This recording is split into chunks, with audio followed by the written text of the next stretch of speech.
see how far we get. You know something? Maybe we'll do today's plot and I'll do the other one. We'll see. Let's do today's and then we'll work our way back. Today is 14? Yeah, 14. Okay. We're going to start from the Perek Cherish. Okay? Start from the Perek Cherish. We'll take it slow.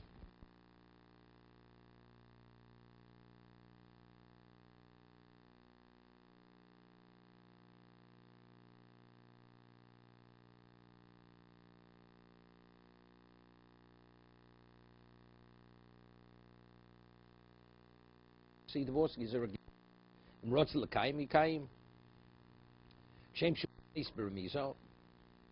just as he acquires it, because again he can't speak. Let's say he gives it a ring, says Aram Kadeshusly, right? It's only by giving it a ring, by the circumstance that tells us his intent is marriage. Kachu motzi b'remiza, identity. The same way he married, it's the way he divorces of. So again, but that's only. This is only we're talking about it's a kedushin drabanan. Right? Since he's a cherish, it's only rabbinic kedushin. Pikeach shenosa bikachas v'nischarsha. Okay, now we're getting something else. A pikeach, a competent person marries a competent woman, then she becomes a deaf mute.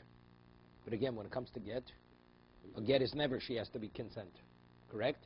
So therefore, imrotza yotzi, imrotza yikayim. Nishtatis, whatever. It's not she's a deaf mute, she becomes unstable. Right? Lo yotzi. Why? Because she doesn't even know when you give her a get, she doesn't even realize she's getting a get. Okay? Nischarishu, what about he became, they were both competent people, he became a deaf mute. O nishtater, or he became unstable. Einomotzaloma, she's stuck forever. Why is she stuck? Because again, here, because since the marriage was a doraisa, correct? So what is he?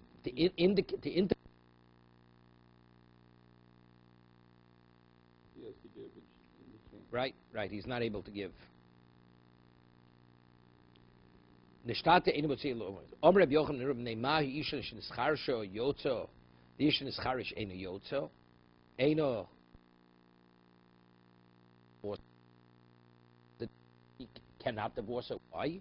Shlishim skareshes. You can't compare yotzo l'ritzona shlo ritzona. Because a woman, her status in mind is irrelevant, right? Whether she agrees, she consents or not. Vayish in motze l'ritzona. Hayid good ala chareshes. She see ovio. Okay. So if her father marries her off, we're dealing with a kedushin d'oraisa, right? It's irrelevant that she's a deaf mute. She yotza beget. Yeah. So now we have a problem. Hayid Reb Yochanan good acharesh. See ovio. He yotza beget, which is good. Amar lo af zuk yotza. It's the same thing for the same reason, correct? Because again, it's not. She doesn't have to consent to receive the get. She's divorced. Beis achin shul lebeis achos chershos. The men are what? The two brothers are deaf mutes. Married, two sisters are deaf mutes. O l'shtei achios pikos, or two sisters which are competent. O shtei achios achos chareshes pikachas. Again, I was getting. One is a deaf mute. One is a fully functioning woman. But it really doesn't make a difference, right? Because since the husbands are deaf mutes, the kedushin is drabana. It doesn't make a difference. Also doesn't make a difference. Because since they're charshos, the marriage is rabbinic marriage. The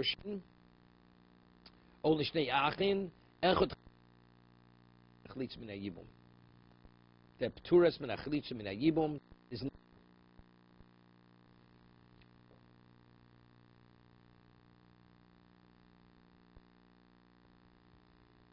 We're talking about that it's achosisha, right? So the potter, even though the marriages are only rabbinic marriages, okay? On a rabbinical level, it's considered achosisha, so therefore there's no marriage. There's no chalitza yibum. V'mhoyu nochrios. What about if they're not related, right? Is that yours, Judah?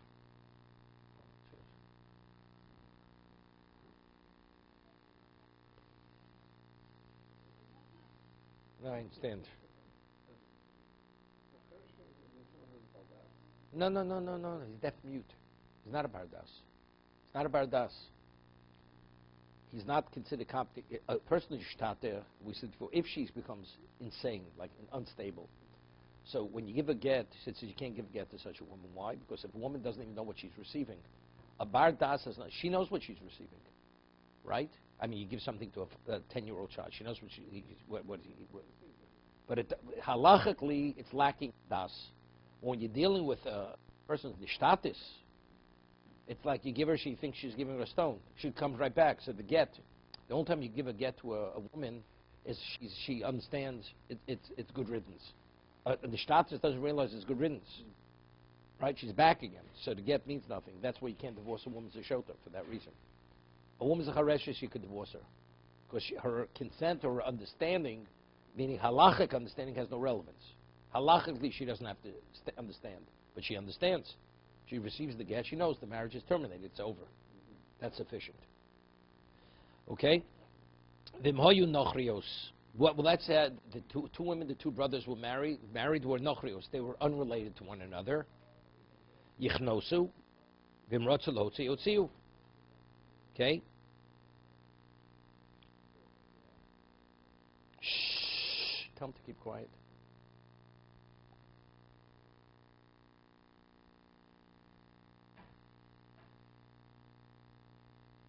Okay? Shnei achim, echad cheresh ve'echad pikech. We have two brothers. One is the deaf mute, one is pikech. One is functional. Nesul l'shtei achios, pikchos. Okay, now we're getting into, now it gets a little complicated. Okay? Two brothers, one is functional, the other one's not functional. They married two women who are both functional. So that means one marriage is a marriage d'oraisa. Okay? And the sisters. Meis cheresh, bala pikachas. If the cheresh dies, the husband of the functional woman, the competent woman, ma'yase pikach bala pikachas. Right? So what does he do? No problem. She's off limits to him, regardless if she was married or not married to his brother, who's a deaf mute. She's not permitted. It's the wife of it. It's the sister of his wife. Right? So it's understood. Teitze mishum achosisha. She's permitted to remarry. Right? Achosisha. It's the sister of his wife. What about meis pikach bal pikachas? What about if the competent person dies? So now the cherush is married to the pikachas. What is she? That's only a rabbinic wife. Now when the brother dies, who's married to he's competent, she's competent. When he dies, now there's a zika. Now there's a bona fide connection between the widow and the surviving brother, right? Because their marriage was a real marriage. Okay? Meis pikeach bal pikachas, mayasa cherish. Cherish can't give chalitza, right? We had because he's not capable to give chalitza. Bal pikachas. Right, Mayasa Cherish Bal Pikachas. What is the Cherish who's married to the? He's the husband of the functional woman. Motzi Ishto beget, because it's only rabbinical. That marriage is only a rabbinical marriage. What could he do? So he can marry her, even let's say the Yibum, right? To be Yibum, but again, she'd be his wife at least. But again, it would be rabbinically not permitted. It's Achos Ishto rabbinically, right? So he divorces his wife. The reason why he has to divorce his wife, why does he have to divorce his wife? Because it's achos kukoso. Here, the deaf mute is married to a competent woman, so the marriage is only rabbinical. His brother, who's competent, married to a competent woman. That brother dies, so the competent woman falls to the deaf mute, right? Now, if they falls to the deaf mute, that means there's a connection between the widow and the deaf mute. He's married to the sister of that woman, but he's not really married, right? Because he's a deaf mute, it's only a rabbinical marriage. But the zika, the connection between the widow and him, that's a real connection. So now, what does he do? But if there's a real connection and he's living with the sister, rabbinically, it's called achos kukoso. He's living with the sister of the woman who's connected to him on a Torah level. Therefore, we say he has to divorce her, his wife. He has to divorce his wife, which is okay because the marriage is only rabbinical. So he gives a rabbinical divorce for a rabbinical marriage. And now she, the widow, she's stuck forever. Right? Because he can't give chalitza because he's a deaf mute. He can't give, and he can't do yibum because she is what? She is the sister of his divorcee, rabbinically. So rabbinically, we don't allow him to do yibum. Right? Because he had to divorce his wife immediately because he's connected to the widow. So after he divorces his wife, why can't he do Yibum? Because she is the sister of his wife. The Yavama is going to be the sister of his wife.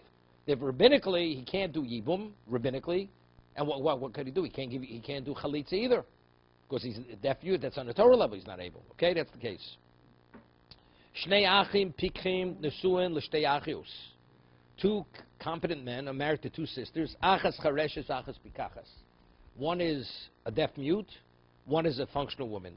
Meis pikeach bal chareshes. The pikeach, the husband of the deaf mute dies. Mayase pikeach bal pikachas. Now what does he do? So over here, there's no level, no connection. Correct? Okay? What should he do? Teitze mishamachosisha. Posha, it's understood. She remarries, she's nachosisha. Because his marriage is a real marriage, right? So she, whether she's married to, she's the sister of his wife. It's understood. What about meis pikeach bal pikachas? What about if the one who's the functional person, mayase pikeach bal chereshes? Oh, now it's a whole story. Motzi es ishto beget, right? He has to divorce his wife because she's what? She's achos zukukoso. She's the sister of the one he's connected to. But he's a functional person. He could give chalitza, right? She's functional and he's functional. So as eishes ochiv chalitza, and the eishes ochiv he gives chalitza. You following, Norman? This is the easy, simple. This one you have. Two brothers. One's a deaf mute. One's a functional person. Both of them marry functional women, competent women. Now the deaf mute dies, right? So his sister, his wife, is a sister of his wife, of the brother's wife.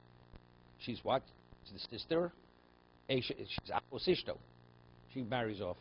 What about now the functional dies? Right? The functional brother dies.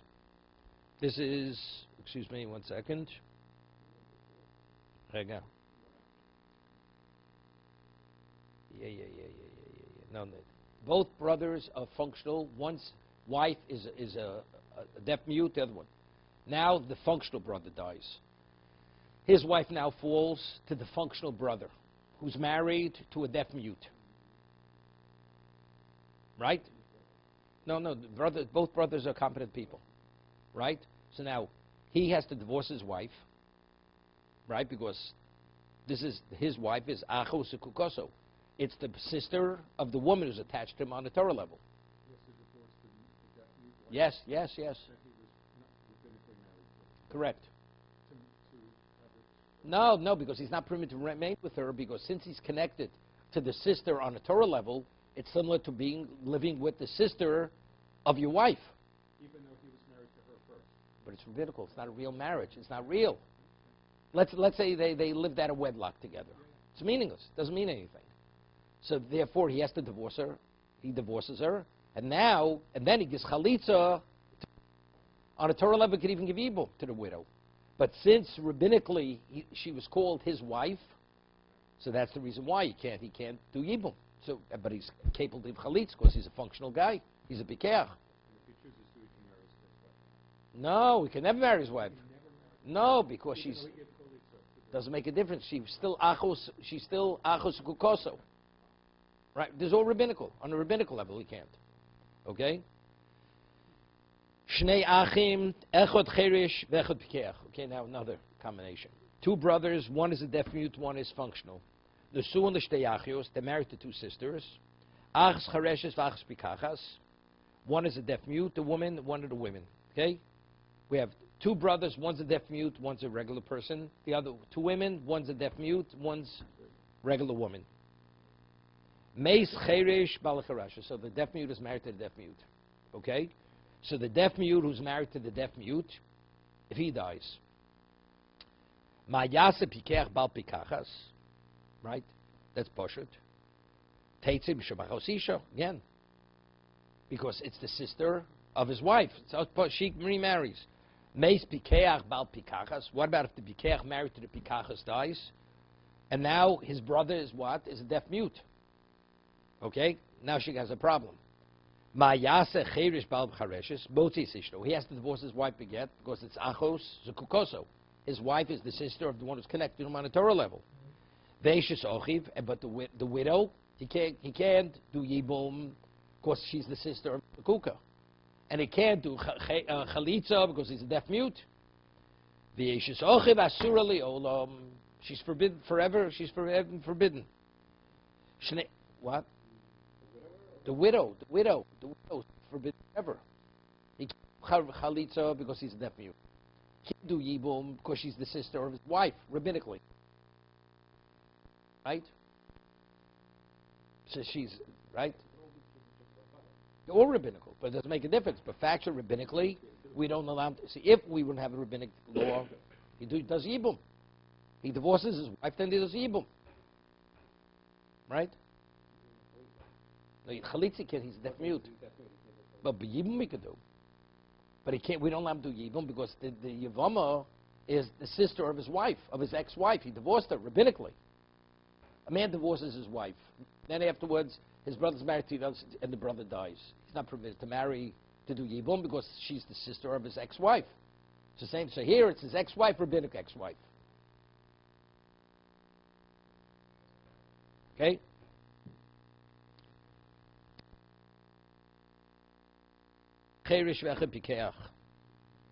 Brothers married, one's a deaf mute, and one's functional. Nesuin l'shtei nochrios, two brothers, one's deaf mute, and the two women they married are unrelated to one another. They're not related, okay? So we're not getting involved with achos ishto. Pikchos, and they're both functional women. Meis cherish bal pikachas, the deaf mute, the husband of the pikachas dies. Ma yasa bikeach bal pikachas, o chalitzo miyabim. Why not? Does either one, either chalitzo or yibum. Correct? Because they're not related. The women are not related. Mes bikeach bal pikachas, ma yasa cherish bal pikachas, kones, yibum we could do. Right? A deaf mute could do yibum. Veina motzi le'olam. But once he marries her, she can never receive a get. Right? No, because he's incompetent. Yeah, not because he has to say anything. Because he has to divorce her on a Torah level, and because he's deaf mute, he can't divorce her on a Torah level. So she's stuck forever with him. So either she's going to be a Yavam L'Shuk, she can't marry, right? Or she'll be a married woman who can never. So she'll wait till the guy dies. Finished. Shnei Achim Pikchim Nishuan Lebeis Nochrius. Okay? Two competent brothers. Before, one was competent, one was not. The two women. You have two brothers, both competent. They're married to two women. Achas pikachas, v'achas chareshes. You know, all these combinations are similar to before with the two sisters. Jonathan, you know, if you realize that. Various combinations. Before, the combinations were in the context where they both sisters. And we have variations of the sisters. They're both functional. One's deaf mute, this, all that. Now we're talking the same thing. Two brothers who are functional, married to two women. One is a pikachas, one is functional, one is deaf mute. Mes pikeach bal chereshes. Right? Ma yase pikeach bal pikachas. Kones. He could only yibum, because since she's a chereshes, he can't do chalitza on her, right? Bim rotzelo tziyotzi, yotzi, but he can give her a get. He marries her, give her a get. He's a functional guy. Right? If a cheresh could give a right? Mes pikeach bal pikachas. Oh, what happens if the pikeach, the wife of the mayase pikeach bal chareshes, right? Oh, choli, he could do either one. Chalitz or yibum. Why not? They're not related. The two women are not related. Shnei achin echad cheresh echad pikeach. What about two brothers? One is a deaf mute, one is not. Nusum beis nochrius achas charesh v'achas pikachas. One's a deaf mute, one's not. Meis, and again, the deaf mute is married to the deaf mute. Meis cherish bal chareshes, ma yase bikeach bal pikachas, kones. The only thing you do is do yibum, right? Vim rotzelo tziyotzi. But after he marries, if he wants to give her a get, he gives her a get. What about mes bikeach bal pikachas, ma yase cherish bal chareshes? So what does he do? Kones and motzlolim. He can only do yibum, but he can never give her a get, right? Because he's a cherish, can't give a get. So he can't give chalitza, and if he marries her, he can never divorce her. Simple. Is that complicated? It's not so complicated. Second time around, it's a little easier. Why? It's not that complicated. It's the same principle. A deaf mute can't give a get. A deaf mute can't give chalitza. Finished. And if she's a deaf mute, she can't receive chalitza, but yibum you could give. A deaf mute can't give her get. So you have a case where you can do yibum, but once he marries her, she's stuck with him forever. But if he doesn't do yibum, he can't give chalitza. So either way, she's stuck. She can't remarry. So she has one of two choices: either have yibum with him, or not marry. Finished. One or the other. We have a situation that both the husband's a deaf mute, she's a deaf mute. That kinlu rabbanan nesuin, umashno shota v'shotel tkinu rabbanan nesuin. Yeah, this rabbinically a deaf mute. Rabbinically they can marry one another. A shota, we say it doesn't work. We said a shota can't give a get, can't marry, even rabbinically. Unstable person. The Tanya shota v'koton shenosu noshim. You have an unstable person marrying a woman, and a minor marrying a woman, right? V'koton shenosu noshim umesun sheptur smechalisim neibum. There's no such thing as a child, a minor. A minor marries; it's not even a rabbinical marriage. So a minor and a shota is the same thing regarding marriage. Okay? So therefore, the women, when the husbands die, they're free to remarry with nothing, even though they're surviving brothers. What about cherish v'charashas? What about he's a deaf mute and she's a deaf mute? The kaimo takanta drabonon. The kinlu rabbonon nesuin. Here, what is a cherish charashas? You tell them to do something, they'll listen. Halachically, the quality of their intelligence is not halachic intelligence. But if we legislate a law, they'll keep the law. Person's unstable, he's unpredictable, the guy. Right? So therefore, what's the value of legislating any law? They're not going to keep it. That's what he says. They're going to maintain and they're going to respect the law and they're able to maintain it. Therefore, they legislated the law of marriage. Right? But if they're unstable, right? You can't live with it's like, could you live with a snake under the same roof? You can't. It's impossible. It's unbelievable. There was a case many years ago where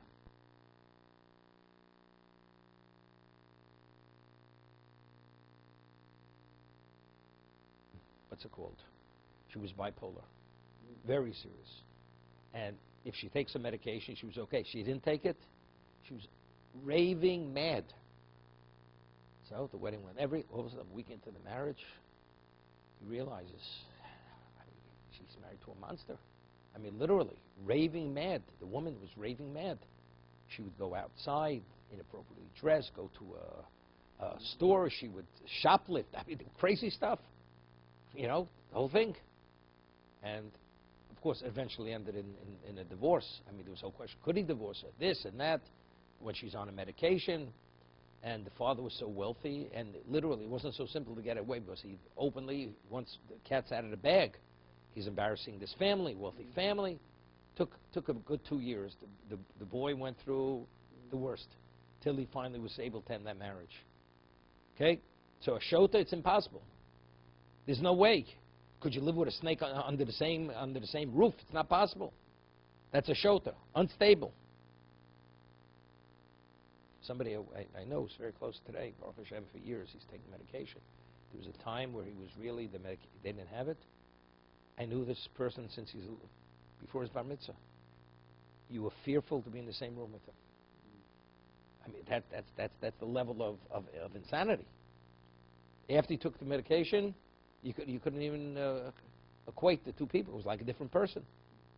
So this is literally ein odam doran im nochash b'kfifachas. You cannot live under one roof with a snake. Now it's a good. So what about a minor? A minor is like a shot. It's like a cherish, right? The child behaves. Halachal he doesn't have. Let's say he's 12 years old. He could be precocious. He could be this. It's irrelevant. Until his bar mitzvah, he's considered a minor. He marries a woman. We say it's nothing.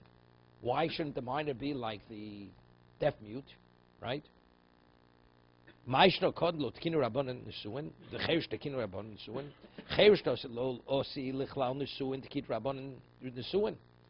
deaf mute will never come to a point where they'll ever be able to marry. A child, it's just a question of time. Wait, you'll be a functional person. You'll be a kedushin d'oraisa. You'll marry at a Torah level. So they're not going to enact something for a person who's qualified, just a question of time, where he'll be able to establish it on a Torah level. The deaf mute will never be able to marry at a Torah level. So we want to create a semblance of relationship for him, a context of having a companionship or marriage. Even so, rabbinically they have it, and the people will respect it and maintain it. A child who ultimately will be an adult who have a marriage, a Torah marriage. They say, wait, you'll get married, you'll establish your marriage. Good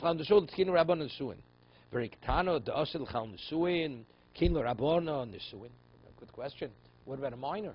A minor marries, the brothers or the sister want to marry off their minor sister. It's a marriage, rabbinical marriage. Even though she herself, when she becomes an adult, she'll be able to marry herself off. On that, there, because we're concerned of molestation, she will be molested. So therefore, she has to have a husband to protect her that she shouldn't be molested. Good question. A minor, if she says she had enough of the husband, she can walk out on him because it's only rabbinical marriage and it's retroactive. So why by chareshes, which is only rabbinical, why can't she walk out on the husband? It's also rabbinical. Yeah, because if a cherish knows that his wife could walk out on him, you know what she says? I'm not marrying her. I'm not interested in marrying a woman temporarily. Stop. Hear this, he's saying something interesting. A minor, what happens if she becomes an adult? A minor becomes an adult within the context of the rabbinic marriage. Once she becomes an adult, she can't walk out any longer. She needs a get. But a chareshes, her state will never change. So the husband could feel it's worthwhile marrying the minor because he can keep her happy until she becomes an adult.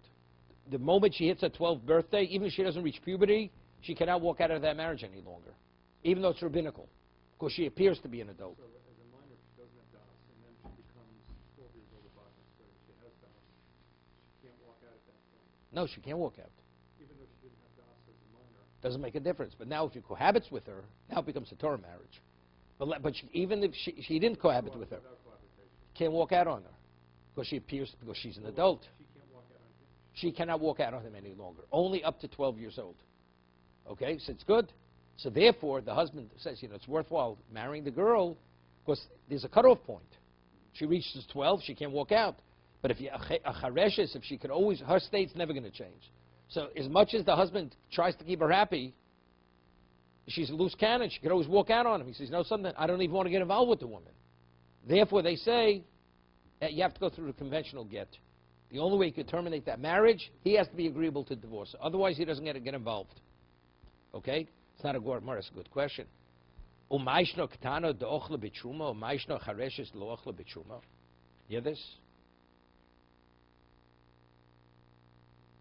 What happens if she is a Bas Yisrael and her mother marries off to a Kohen? We allow her to eat Truma, but the Chareshes, if you have a Chareshes marrying a Kohen who's a deaf mute, she doesn't come from a Kohen family. We don't allow her to eat. Now, we have to understand, even the mother marrying off the daughter to a Kohen, how's she permitted to eat? I mean, she's not a Bas Kohen, and she's not really the wife of the Kohen. Did not hate Rabbi Yochanan and Gudgudo al Chareshes Shisio Avio Shiotzis Beget.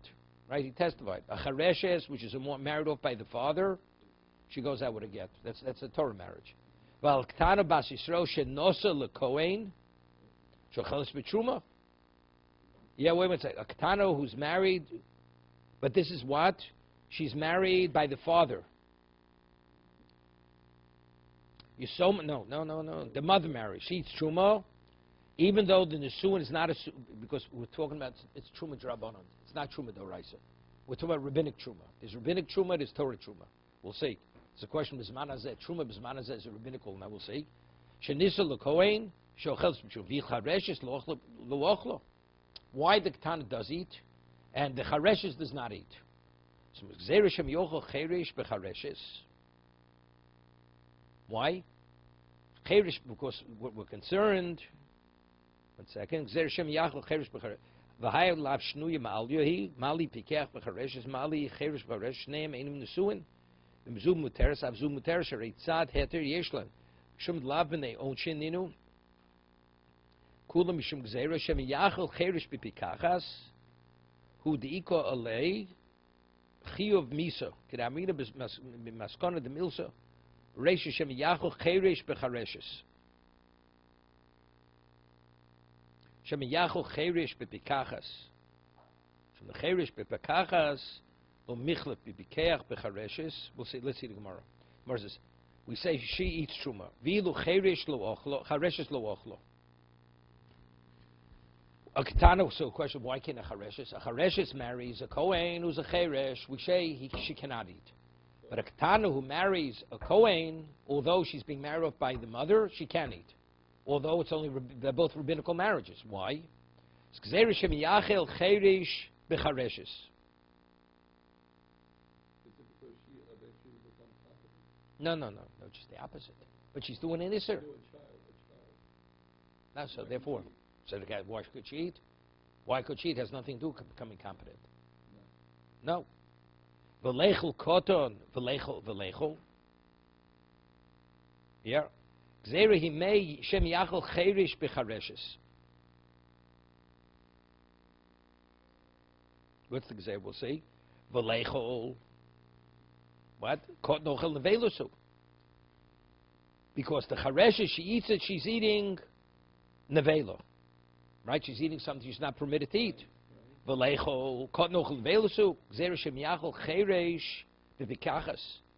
Because what's going to be? He's a kohen. The deaf mute is a kohen. He's married to a chareshes. There's nothing wrong if she eats the truma. Why is nothing wrong? Because it's a rabbinic marriage. She's considered like she's incompetent because she's a minor, because she's deaf mute. So the halacha is kot nochel nevelos. He's not in violation. If a child eats non-kosher food, did he violate anything? He's not a competent person. So the wife who's married to a deaf mute, same thing. But what happens if the cheresh is a kohen marries a competent woman? He figures he can feed his wife truma. But that's not the case. She's not permitted. Right? A deaf mute who's a kohen marries a regular woman. Correct? Is she permitted to eat truma? No. She's not married to him on a Torah level. The only wife of a kohen is permitted to eat truma. She has to be his wife on a Torah level. She's not his wife. Correct? No. Even rabbinic truma she's not permitted to eat. She's not permitted to eat. The truma we're speaking about, even the what's the name, that the cheresh feeds the chareshes is rabbinic truma. Right? We'll see. Shemi yachol cheresh bepekachas, v'cheresh bepekachas, nami lechol. V'cheresh bepekachas, nami lechol. B'truma d'rabanan. Yeah, so he's asking the question. But if we're dealing with truma d'rabanan, it's a gzeira. He may feed a truma, but if we're dealing with truma d'rabanan. Right? Gzeira dima'osi lo'ochlo b'truma d'oraisa. Because there's a concern, if he eats truma d'rabbanan, there's certain things which are truma d'oraisa. Right? They'll confuse the two. But by a cheresh, we're not concerned about confusing the two. Why are we concerned about? Because there's no liability. Okay? O ma'ishno ktana dislo ksuba, ma'ishno charesha is the less lo ksuba. A minor has a ksuba. You hear this? A minor has a ksuba, a chareshes, they didn't legislate a ksuba. We say the marriage is rabbinical, by cheresh chareshes, but there's no marriage contract. Right? But by a minor, there is, no, not the father. No, where the mother marries her off. It's a rabbinic marriage. They're both around. Why is there a ksuba for the minor married off by the mother, and by the cheresh, they're both rabbinical, there's no ksuba. Why?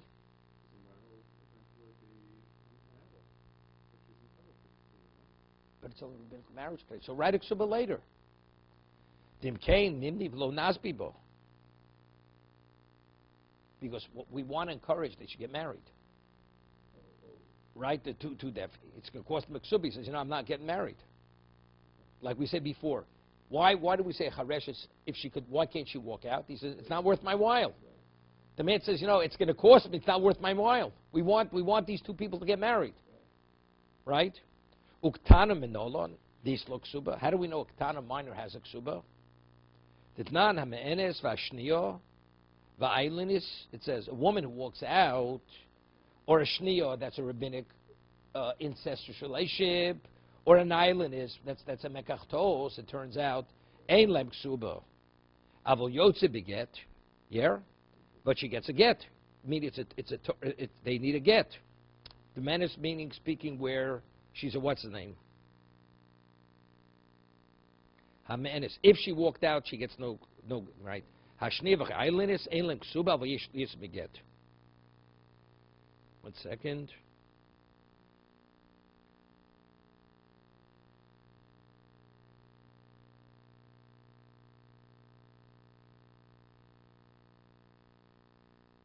Yeah.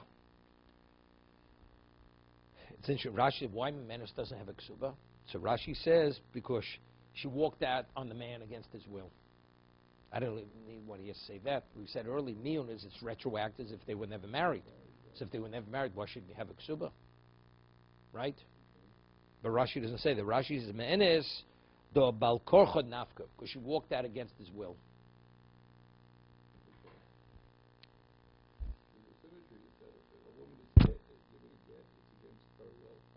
No, so maybe there should be a ksuba. So we're saying the reason is not. Because if she's an islandess, it's a mekartos. Right? And shniya, because it's a forbidden relationship. We want the marriage to end. It's an incestuous relationship, rabbinically. Avol yoytze beget, uktana yesh lo ksuba. A ketana has a ksuba. If the husband, let's say, divorces her, the chareshes minoland, let's say ksuba. How do we know a deaf mute doesn't get a ksuba? But how do you know? We didn't have it. We just assumed that. The Tanya, Cherish Shote Shenosu Pikos. A deaf mute or an unstable man who marries a stable woman, competent woman, Al Pishin is Pakeach, you this? Even eventually he becomes normal. Al Pishin is Pakeach Cherish, Nishtafa Shote. He becomes, afterwards he regains his hearing and he's a functional person. And he becomes normal.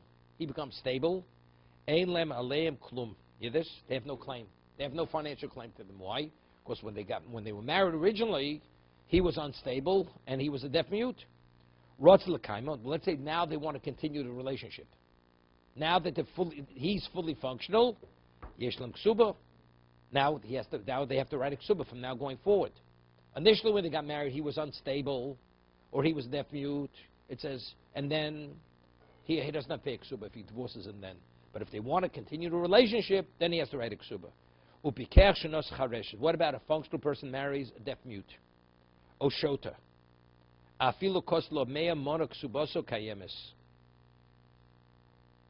Right? Even if you wrote her a ksuba for 100 mona, $10,000 ksuba, he's obligated, right? Even though you're not obligated, but if you obligate yourself, you got to pay it out. Why? Because you wanted to bring harm upon yourself. You have no financial obligation, and you wanted to obligate yourself. That's your business. Time of the rotza, only because he chose to whittle down his possessions. Holo rotza, but if he's not interested in giving the ksuba, ain lo, she gets nothing. Somewhere says dim came nimni v'lo nasbi lo. She says if that, he's not going to marry her. Ihochi pikech l'cherish lisken lo ksuba. So if that's the case, a pekachas to a cherish, we should have a ksuba that came nimni v'lo minzabig. A functioning woman marries a cherish, we should give a ksuba. Why? Because otherwise she's not going to marry. She says, look, if I don't have any financial guarantee, I'm not marrying the man. You said, you know what the more answers? We're saying, if it's going to cost him, he's not interested. That's why the pikach doesn't have to be chereshes. What about if the cherish marries a functional woman? She says, I'm not marrying the man unless I have financial security. You know what the answer is? Yeah, we still say we're not differentiate. Yosef ishish rotze lisa isha rotze linosei. Yeah. Rotze isha rotze linosei. A woman who's a functional woman would prefer to marry a deaf mute than stay single. That's the nature of a woman. She doesn't want to be by herself, even though it means being with a deaf mute. We're not talking about a guy who's unstable. No. A deaf mute. How cherish b'shvusei de Rav Malchio. You hear this? There was a cherish who lived in the neighborhood of Rav Malchio. He was an Amora. Atzavei Itzo. And he married this woman. V'kosela arba meo zuzi minichsei. And he wrote a ksuba for 400 zuz. Yeah? Which he wasn't obligated to. Because we say a cherish, even if he marries a functional woman, he has no obligation to give her a ksuba.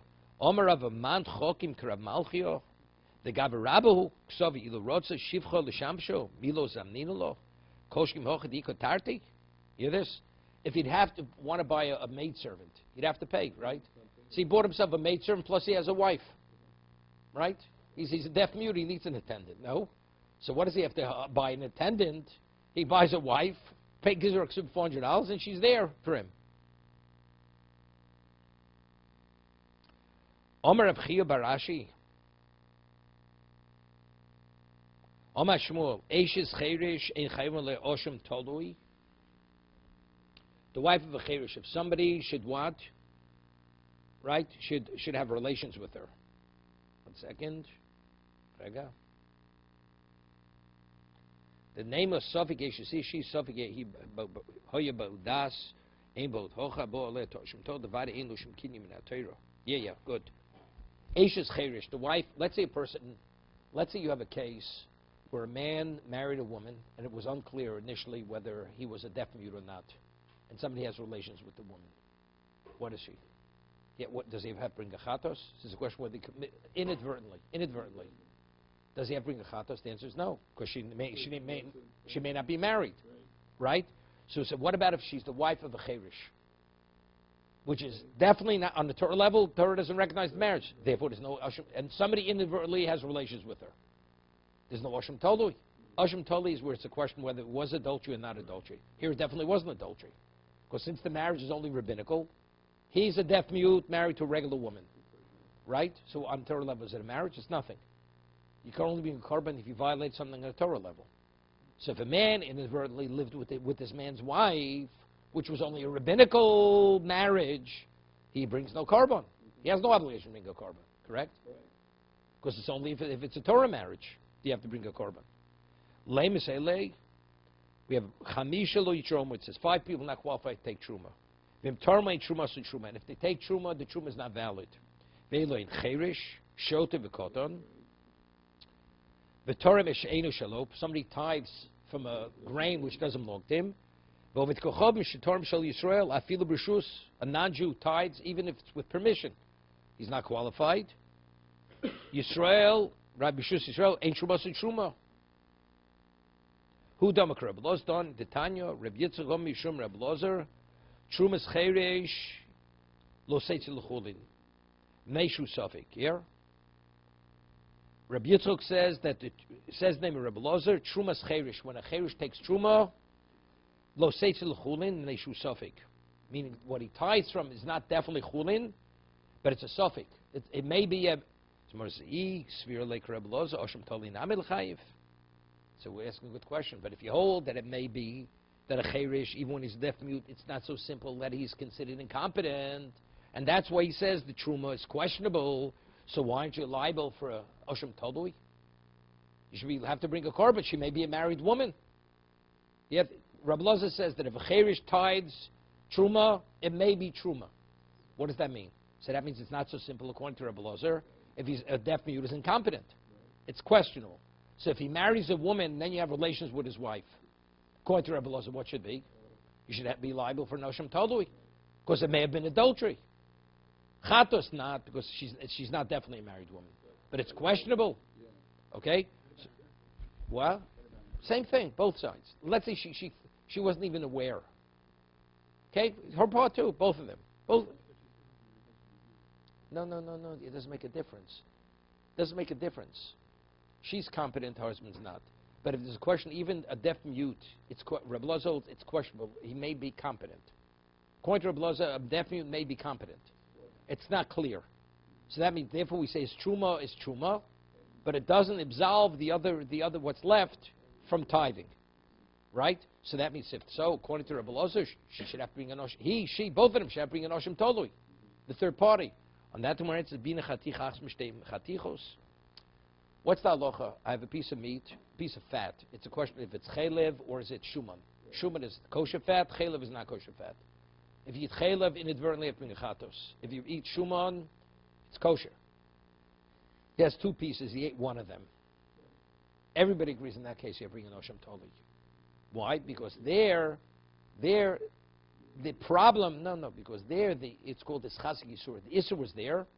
There's a basis to say that I ate the chaylev. Right? Let's say I have one piece, and you ate up that one piece. You could never verify what that one piece was.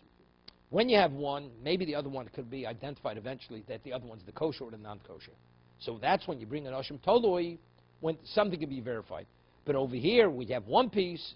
So over here, having relations with the wife of a deaf mute, it's like one piece of fat. He did an act. There's no way to verify it.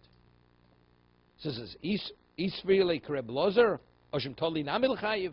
He says, Binan Tchatichas Mishnei Chatichos. So let's see Rashi. Yeah.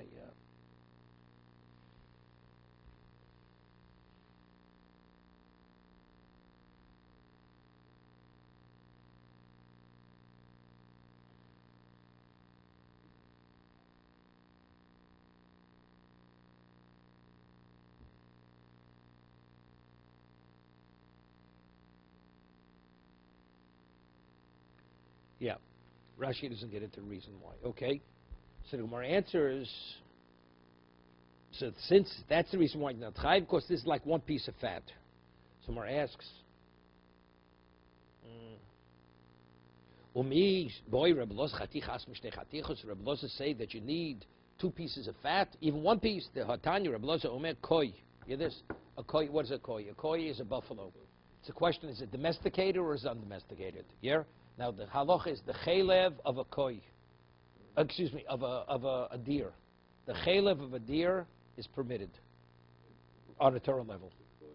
Whatever, forget about the koi. A deer, because it's a chai, is permitted. A behemah, it's misum b'dei shamayim. You're not permitted to eat chalev of a domesticated kosher species, but you're permitted to eat the chalev of an undomesticated species. Undomesticated. Let's say you have a buffalo, which is koi. It's unclear. Is it a domesticated or is it undomesticated? You eat its chalev. What are you liable for? If you hold you need shtei chatichos, it has to be one of two. You put from noshim tolui. But if you say if it's questionable whether you ate chalev or didn't eat chalev, right? So when you eat the chalev of this koi, you should be liable for noshim tolui. So we're saying now the reason why you're not liable for noshim tolui when you have relations with this woman, because a chayresh, it's not possible to determine if he's competent or not competent. But we find Reb Loza says if you eat the chalev of koi, you have to bring an noshim tolui. Okay? He says, "Oh, koi chayven lov mishum noshim tolui." That tomorrow says, Shmuel Savalok Reb Loza b'chad polag lebechado. Shmuel rules like Reb Loza in one situation, but he argues in the other. Meaning, regarding truma, right? What does he hold? It may be truma, but regarding noshim tolui, you're not. You are liable for noshim tolui. Our answer is Rebbe Lozer. Shmuel rules like Rebbe Lozer, and Rebbe Lozer holds you don't need chatichas mishnei chatichos. Therefore, you have to bring a noshim tolui. Boy, Ravash, my time to Rebbe Lozer. Mishapshitale, the cherish daite klishtahu. Yeah, he has some degree of intelligence, but it's like a weak intelligence. And the question is it umiu misavkale idaita tzlusa, ilav daita tzlusa? This inferior intelligence, does he have relevance to clear intelligence or not? That's the question.